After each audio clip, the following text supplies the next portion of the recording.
यहाँबाट काठमाडौँ गएर योगेश पटनायकको टेबल ठटाएर पैसा बोकेर आएको छु प्लेन दे म ल्याउँछु सामग्री भन्नुपर्ने ठाउँमा।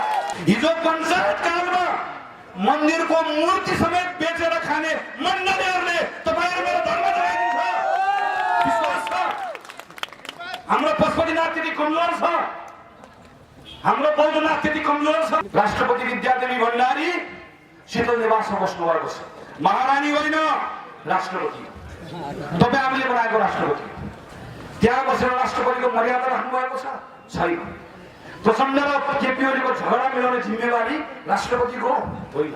यो तामझाम चित्त बुझेको छ छैन, चित्त बुझेको छैन हिसाब किताब गरौँ। म मेरै निर्वाचन क्षेत्रको तपाईको ठाउँमा आएर भन्दैछु, श्रद्धेय स्वर्गीय मदन भण्डारीले बोल्नु भएको उहाँको भाषणको एउटा वाक्य उद्धृत गरेर दोहोऱ्याएर राष्ट्रपति श्री 5 बडा महारानी बन्न खोज्नु भएको राष्ट्रपति विद्यादेवी भण्डारीलाई भन्दैछु, राष्ट्रपति महोदय आँखा नचम्काइ बक्सोस्, हात नलम्काइ बक्सोस्, हिम्मत छ भने काठमाडौँमा चुनाव लड्न आइबक्सोस्। राष्ट्रपतिसँग चित्त बुझेको छैन, राजालाई त सडकबाट फाल्यौं, राष्ट्रपतिलाई सडकमा ल्याउने हिम्मत राखौँ। हिजो नेपाल कम्युनिस्ट पार्टीले नारा लगाएको होइन, घर कसको बद्नेको, जग्गा कसको जोत्नेको, बाटो कसको हिँड्नेको, गाडी कसको हाँक्नेको। सडकमा पो हिँड्दै गरेको मान्छेले मेरो बारेमा मन थालेको भन्छ। तर अहिले प्रचण्ड बसेको घर देखेपछि ए घर कसको,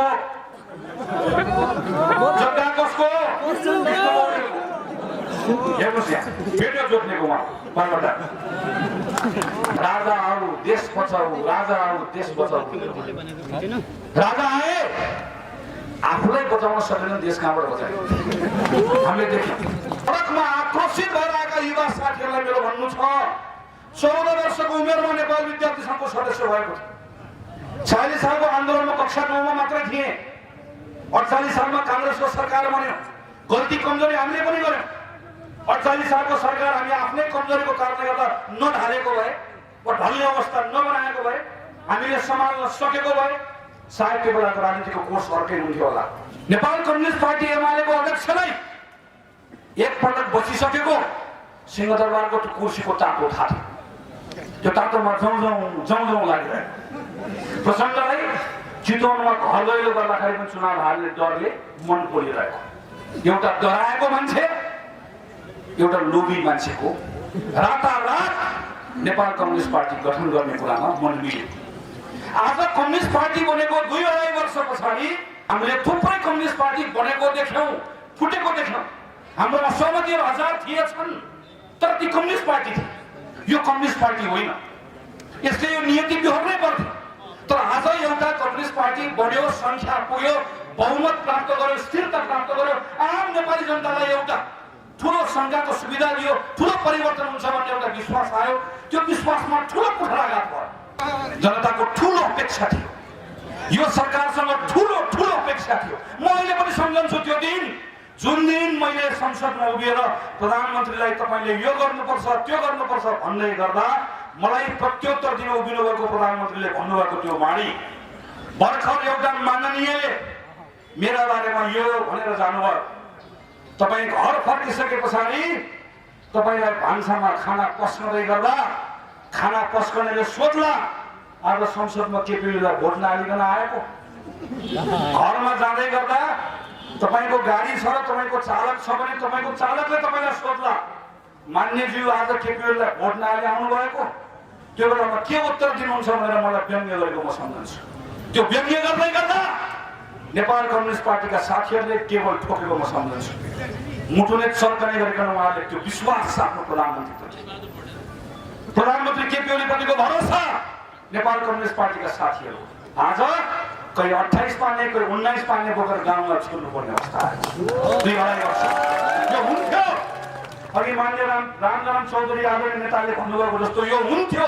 यो किन हुन्थ्यो भने नेपाल कम्युनिस्ट पार्टी भन्ने यो पार्टी नै होइन, यो लोभी पापीहरूको एउटा मञ्च मात्रै। नेपाल कम्युनिस्ट पार्टी कहिले बन्यो? प्रचण्ड नेपाली कांग्रेसको सरकारमा सम्मिलित हुनुहुन्थ्यो। प्रधानमन्त्री त्यो बेलामा नेपाल कम्युनिस्ट पार्टी एमालेको अध्यक्ष ओली हुनुहुन्थ्यो। ओली र प्रचण्डको सम्बन्ध कस्तो थियो? ओलीले प्रचण्डसँग हात मिलाउँ भनेर एकचोटि भन्दै गर्दा महेश आचार्यले कथा सुनाउनुहुन्थ्यो, हात मिलाउनुहोस् त भन्दै गर्दा हात मिलाउन रगत लागेको छ भनेर भन्नुहुन्थ्यो। त्यो सम्बन्ध भएको मान्छे रातारात एउटा व्यवसायको घरमा बसेर हात मात्र होइन मन पनि मिल्यो मुटु पनि मिल्यो भन्दै गीत गाउँदै कविता गाउँदैछ। कहाँबाट मिल्यो? कसले मिलायो? किन मिल्यो? एउटै कारणले गर्दा नेपाली कांग्रेस र माओवादीको संयुक्त सरकार हुँदै गर्दा माओवादीको हिसाब किताब थियो।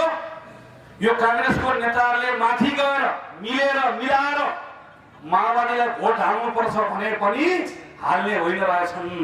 रुखभन्दा दायाँ जाँदो रहेनछ, एक्लै लड्नुपर्ने अवस्था आउँदो रहेछ र एक्लै लड्यो भने माओवादीको हालत 5 सीट 6 सीट भन्दा बढी आउने हालत थियो।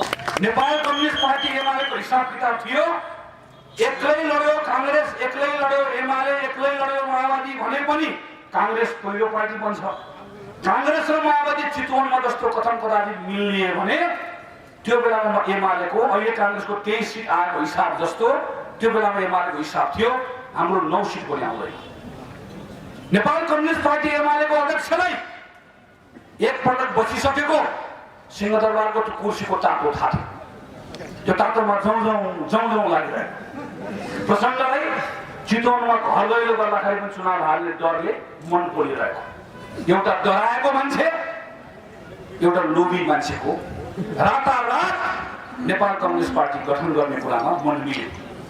आज कम्युनिस्ट पार्टी बनेको 2-2.5 वर्ष पछाडि हाम्रो पार्टीको सिद्धान्त जनताको बौद्धले जनवाद हो कि हाम्रो पार्टीको सिद्धान्त 21औं शताब्दीको जनवाद हो भनेर माथापच्ची गरिरहेको हामीहरू पढिरहेका छौँ।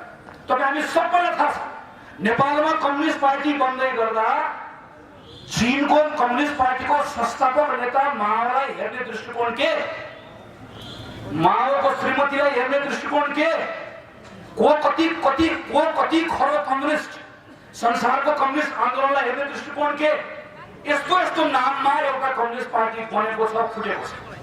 तर नेपालमा नयाँ बनेको नेपाल कम्युनिस्ट पार्टी बनेको 2-2.5 वर्षपछि बल्ल हाम्रो पार्टीको सिद्धान्त के भनेर पहिलो लाइन लेख्ने तयारी हुँदैछ। किन यस्तो भयो? किनकि यो पार्टी नेपालको कम्युनिस्ट पार्टीको इतिहासमा हामीले थुप्रै कम्युनिस्ट पार्टी बनेको देख्यौँ, फुटेको देख्यौँ। हाम्रा सहमतिहरू 1000 थिएछन् तर ती कम्युनिस्ट पार्टी थिए, यो कम्युनिस्ट पार्टी होइन। यसले यो नियति बिहोर्नै पर्थ्यो। तर आज एउटा कम्युनिस्ट पार्टी बढ्यो, संख्या पुग्यो, बहुमत प्राप्त गर्यो, स्थिरता प्राप्त गर्यो, आम नेपाली जनतालाई एउटा ठुलो संघको सुविधा दियो, ठुलो परिवर्तन हुन्छ भन्ने एउटा विश्वास आयो। त्यो विश्वासमा ठुलो कुठाराघात भयो। आज सुदूरपश्चिमको सरकार हेर्नुहोस्, यस्तो निरीह, यस्तो लाचार मुख्यमन्त्रीजी क्षमा गर्नुहोला। तपाईसँग आजको दिनमा तपाईको प्रदेशमा आएर भन्नुपर्छ, तपाईँ जस्तो निरीह र लाचार मुख्यमन्त्रीको कारणले गर्दा आज सडकमा तपाईँ नेपाल कम्युनिस्ट पार्टीको ढोकामा बस्ने कार्यकर्ता भन्दा बाहेक, त्योभन्दा बाहेक तपाईले नेपाल कम्युनिस्ट पार्टीको नेताहरूलाई त्यो बेलाको आदेश मान्ने भन्दा बाहेक यत्रो सुदूरपश्चिमको मुख्यमन्त्रीको हैसियत तपाईले राख्न सक्नुभयो। यत्रो कोरोनाको संकट परेको बेलामा सुदूरपश्चिमको मुख्यमन्त्री यहाँबाट काठमाडौँ गएर योगेश भट्टराईको टेबल ठटाएर पैसा बोकेर आएको छु, प्लेन दे, म ल्याउँछु सामग्री भन्नुपर्ने ठाउँमा आज लेखराज भट्टले दिएको सेनिटाइजर मानियो, आज भीमरावले दिएको मास्क मानियो भनेर मानेर बस्नुभयो। यो प्रदेशको मुख्यमन्त्री हिजो वीरमान चौधरीलाई मुख्यमन्त्री बनाउन भनेर भोट मागेको होइन। यो प्रदेशको थारू साथीहरूले बुझ्नुपर्छ। आज नेपाली कांग्रेस चाहन्छ हिजो टिकापुरको त्यो घटनालाई हामी त्यो घटनालाई बिर्सन्नौँ, तर त्यो घटनाको दुःखद पक्षलाई सम्झँदै त्यसबाट शीघ्रै हाम्रो आफ्नो सबै समुदायको बिचमा सद्भाव कायम गर्दै आज त्यहाँभित्र अन्यायमा परेका साथीहरूलाई न्याय दिलाउनुपर्छ भन्ने पक्षमा नेपाली कांग्रेस छ। यो बेलामा यो घटनालाई अब नकन्काएर यसको हल खोज्नुपर्ने होइन। तर सरकारमा रहेको नेपाल कम्युनिस्ट पार्टी के गरिरहेको छ बुझ्न आवश्यक छ। हिजो नेपाल कम्युनिस्ट पार्टीले नारा लगाएको होइन, घर कसको बद्नेको, जग्गा कसको जोत्नेको, बाटो कसको हिँड्नेको, गाडी कसको हाँक्नेको सडकमा पनि हिँड्दै गरेको मान्छेले मेरो बारेमा मन छानेको भन्छ तपाईँले प्रचण्ड बसेको घर देखेपछि ए घर कसको जग्गा कसको हेर्नुहोस् यहाँ नारा त आफ्नो बारेमा लगाएको भन्नाले कसको बारेमा लगाएको घर कसको पोत्नेको भन्ने हिँडेको होइन यहाँको साथीहरू नेकपाको नेताको बसा जग्गा कसको जोत्नेको भन्दै हिँडेको होइन भेट्यो जोत्नेको उहाँ बालबाट यो सबै कुराले देशभरि आम नागरिकका बिचमा एउटा ठुलो असन्तुष्टि सृजना गरेको छ निसन्देह गरेको छ नागरिकहरू रिसाएका छन् आक्रोश पोख्नमा ठाउँ खोजिरहेका छन् त्यो खोज्दै गर्दा हामी देखिरहेका छौँ कतिपय ठाउँमा नागरिकहरू त्यो आक्रोशले गर्दा आक्रोश पोख्न सडकमा पनि आएका छन् सडकमा आएर भन्दै छन् कतिपय नागरिकहरू युवा साथीहरू राजा आऊ देश बचाऊ भनेर भन्दैछन् सडकमा आएर राजा आऊ देश बचाऊ भन्ने तपाईँको हक तपाईँको अधिकार तपाईँको हक र तपाईँको अधिकारको म सम्मान गर्छु तपाईँको यो हक र अधिकारको सम्मान गर्दै गर्दा यति एउटा कुरा मात्र सम्झाउँछु 2059 सालमा पनि यसै गरिकन त्यो बेलाको सरकारसँग त्यो बेलाको दलहरूसँग रिसाएका नागरिकहरू सडकमा आएर यसै गरिकन नारा लगाएका थिए लाएर भने राजा आऊ देश बचाऊ राजा आऊ देश बचाऊ राजा आए आफूलाई बचाउन सकेन देश कहाँबाट बचायो हामीले देख्यौँ 59 सालदेखि 62 सालसम्मको राजाको शासन पनि हामीले हेऱ्यौँ त्यसैले म खास गरिकन युवा साथीलाई अपिल गर्छु राजा आऊ देश बचाऊ भन्नेहरूको बीचमा उभिएका हिजो सत्ताको तर मारेका हिजोको व्यवस्था फर्कियो भने असम्भव कुरा भयो भने त्यसबाट लाभ लिन्छु भन्ने मनसुबा पालेकाहरूलाई मेरो केही पनि भन्नु छैन चुनावबाट यसको हिसाब किताब गरौँला तर सडकमा आक्रोशित भएर आएका युवा साथीहरूलाई मेरो भन्नु छ 14 वर्षको उमेरमा नेपाल विद्यार्थी सङ्घको सदस्य भएको थियो 46 सालको आन्दोलनमा कक्षा 9 मा मात्र थिए 48 सालमा काङ्ग्रेसको सरकार बन्यो गल्ती कमजोरी हामीले पनि गर्यौँ 48 सालको सरकार हामी आफ्नै कमजोरीको कारणले गर्दा नढालेको भए वा ढल्ने अवस्था नबनाएको भए हामीले सम्हाल्न सकेको भए सायद त्यो बेलाको राजनीतिको कोर्स अर्कै हुन्थ्यो होला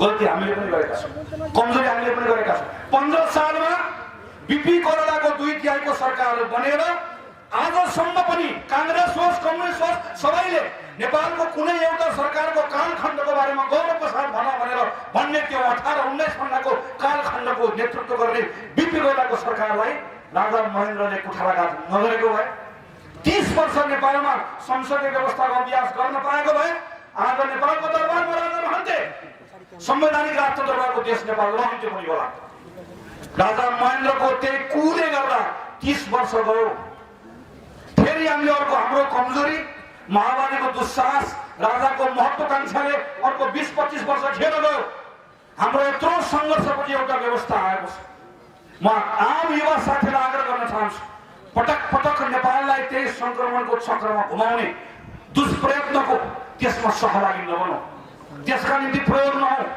यो व्यवस्था तपाईँ हाम्रो मेहनतले ल्याएको व्यवस्था हो यो व्यवस्थामाथि ठुलो कुठाराघात गरेको छ यो सरकारले यसको हिसाब किताब तपाईको प्रदेशको मुख्यमन्त्रीले प्रदेश चलाउन सकेन त्यसको भारी संहितालाई नबोकाऊ तपाईको प्रदेशको मुख्यमन्त्री र उनको पार्टीलाई बोकाऊ तपाईँ र मेरो प्रधानमन्त्रीले लोकतन्त्र सम्हाल्न सकेन त्यसको भारी संघीय लोकतन्त्रलाई नबोकाऊ प्रधानमन्त्रीलाई बोकाऊ राष्ट्रपति विद्यादेवी भण्डारी शीतल निवासमा बस्नु भएको छ महारानी होइन राष्ट्रपति तपाईँ हामीले बनाएको राष्ट्रपति त्यहाँ बसेर राष्ट्रपतिको मर्यादा राख्नु भएको छ छैन प्रचण्ड र केपी ओलीको झगडा मिलाउने जिम्मेवारी राष्ट्रपतिको होइन यो तामझाम चित्त बुझेको छ छैन चित्त बुझेको छैन हिसाब किताब गरौँ म मेरै निर्वाचन क्षेत्रको तपाईँको ठाउँमा आएर भन्दैछु श्रद्धेय स्वर्गीय मदन भण्डारीले बोल्नु भएको उहाँको भाषणको एउटा वाक्य उद्धृत गरेर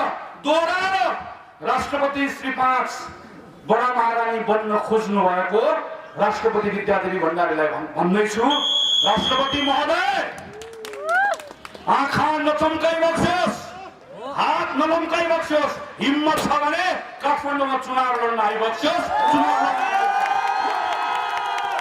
राष्ट्रपतिसँग चित्त बुझेको छैन राजालाई त सडकबाट फाल्यौं राष्ट्रपतिलाई सडकमा ल्याउने हिम्मत राखौँ। यो हामीले ल्याएको व्यवस्था यो संघीय लोकतान्त्रिक गणतन्त्र। यहाँभित्र यसको हिसाब किताब गर्ने अधिकार आम नेपाली जनतासँग छ। हामी कहिले यो व्यवस्था राजाले जोगाइदिएर भनेर गएका छौँ। तपाईँ र मेरो धर्म कुनै अमुक व्यक्तिले जोगाउँछ।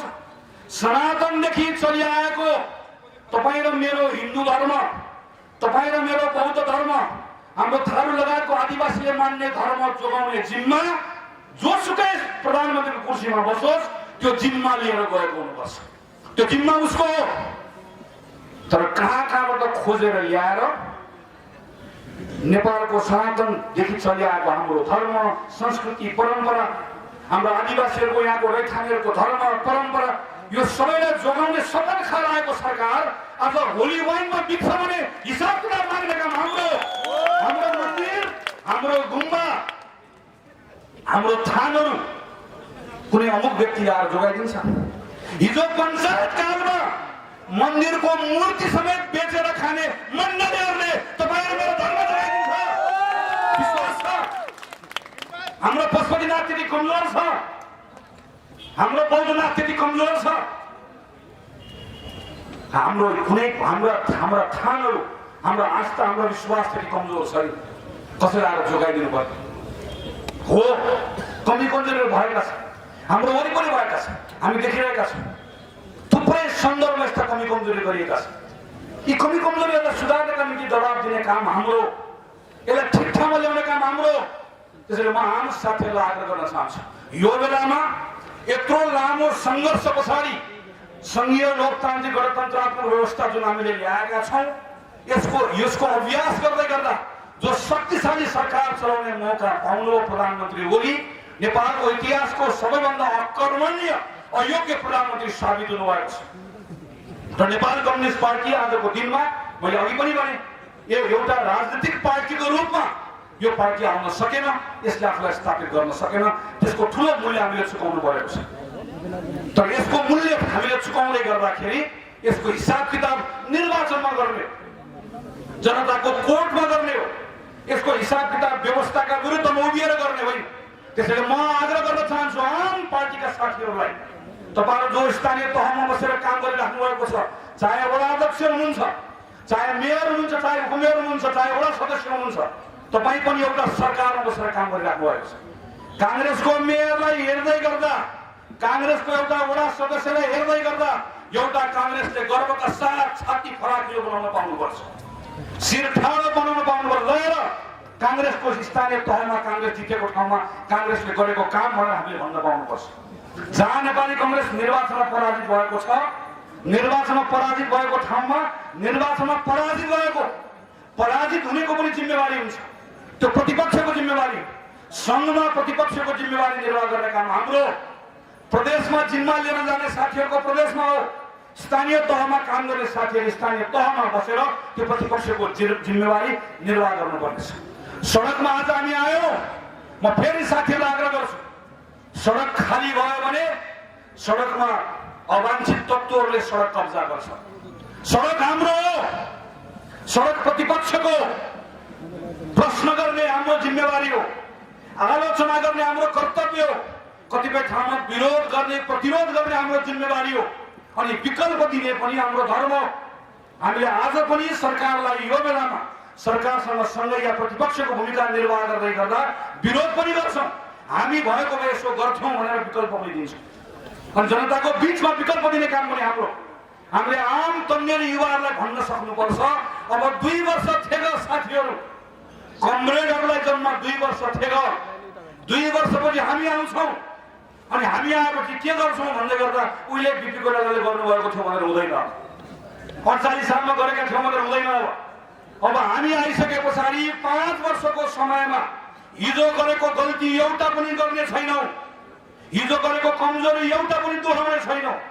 नेपाली जनताले यो 5 वर्षभित्रमा संघीय लोकतान्त्रिक गणतन्त्रात्मक व्यवस्था ठिक रहेछ भन्ने पनि बनाउनेछौँ, समावेशी लोकतन्त्रमा अभ्यास पनि गर्नेछौँ, र प्रधानमन्त्री ओलीको सरकारले खेर फालेको 5 वर्षको क्षतिपूर्ति पनि गरेर कतार गएको साथीलाई पनि फर्काउनेछौँ, कोरियाको भिसा लगाएको साथीलाई पनि कोरिया नजाऊ बनाउने छौं इजरायल गएको बहिनीलाई पनि फर्काएर नेपाल ल्याउने छौं किसानको अनुहारमा पनि खुशाली ल्याउने छौं सानो उद्योग व्यवसाय चलाएको साथीलाई पनि उद्योग व्यवसाय फस्टाउने अवस्था बनाउने छौं लाखौं युवाहरूलाई नेपालभित्रै रोजगार प्राप्त गर्ने अवस्था निर्माण गर्ने छौं नेपालमा जन्मेकोमा म भाग्यमानी भन्ने प्रत्येक नेपालीलाई त्यो अवस्था बनाउने छौं भन्ने संकल्प कांग्रेसले गर्छ यो संकल्प गर्नका लागि अब कांग्रेसले शीतल निवासतिर हेर्ने होइन बालुवाटार हेर्ने होइन सिंहदरबार हेर्ने होइन पढ्यो भने घेर्ने हो हेर्ने जनताको त्यहाँभित्रको जनताको घर हेर्ने हो ब्याक टु पिपल अब फर्केर फेरि जनताको बिचमा जाने कांग्रेस अब जनताको घरमा जान्छ झुप्रोमा जान्छ कांग्रेस जनताको बारीमा जान्छ पसलमा जान्छ कांग्रेस जनताको विद्यालयमा जान्छ कांग्रेस अस्पतालमा जान्छ जनताको बिचमा जान्छ र आम जनताको त्यो विश्वासलाई टुट्न दिँदैन त्यो भरोसालाई टुट्न दिँदैन कांग्रेसको ताकत त्यही छ त्यही ताकत लिएर निरन्तर सरकारलाई खबरदारी पनि गर्छ व्यवस्थाप्रति विश्वास पनि जगाउँछ भरोसा पनि जगाउँछ भन्ने विश्वास प्रत्येक साथीहरूले लिनुपर्छ लिनुहुन्छ भने विश्वास गर्दै यो अप्ठ्यारो समयमा पनि तपाईहरु आइदिनु हो मलाई थाहा छ यो बेलामा हामीले यो जुन खालको कार्यक्रम गरेका छौं यो कार्यक्रम आफैमा पनि धेरै सुरक्षित हामीले छाड पनि बनाउन सक्दैन हामीले सबै सतर्कताको उपायहरू अपनाउँछौँ भन्दा पनि सम्भव छैन तर हामीसँग विकल्प पनि थिए 8-9 महिना भयो सडकमा नआइकन बसेको 8-9 महिना भयो प्रधानमन्त्रीलाई चिठी लेखेर बसेको 8-9 महिना भयो प्रधानमन्त्रीलाई अनुरोध गरेर बसेको तर प्रधानमन्त्रीले सुन्नु भयो सरकारले सुनेन त्यसैले बालुवाटारको दुलोमा लुकेर बसेको षड्यन्त्रकारी सरकारलाई खबरदारी गर्न आज 77 जिल्लामा कांग्रेसको साथीहरू सडकमा आउनु भएको छ म यही भनेर टुङ्ग्याउन चाहन्छु सडक हाम्रो हो अब जबसम्म बरालिएको सरकार ठेगानमा आउँदैन यो सडकमा कांग्रेस रहन्छ अकर्मण्य अयोग्य असक्षम इतिहासकै सबैभन्दा भ्रष्ट केपी ओलीको सरकारलाई ठिक ठाउँमा राख्नका निम्ति सडकको ताकत पनि संसदको ताकत पनि कांग्रेसले एकाकार गर्छ जनताको पक्षमा आफूलाई उभ्याउँछ यही विश्वासको साथ मेरो कुरा टुङ्ग्याउँछु धन्यवाद नमस्कार जय नेपाल।